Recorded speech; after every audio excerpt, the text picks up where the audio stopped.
سنن کبریٰ بہقی میں صحیح سند کے ساتھ روایت ہے، رسول اللہ صلی اللہ علیہ وسلم نے فرمایا،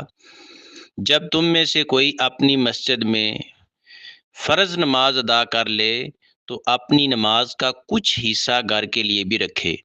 کیونکہ اللہ تعالیٰ اس کی نماز کے سبب سے اس کے گھر میں خیر و برکت عطا فرمائے گا۔ اس حدیث کا مفہوم ہے،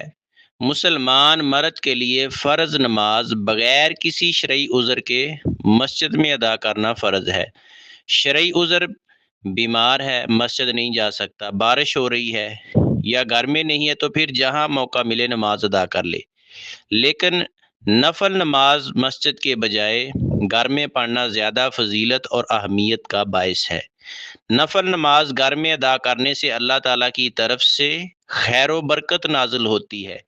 اور بچوں کو بھی دیکھ کر نماز پڑھنے کا شوق پیدا ہوتا ہے۔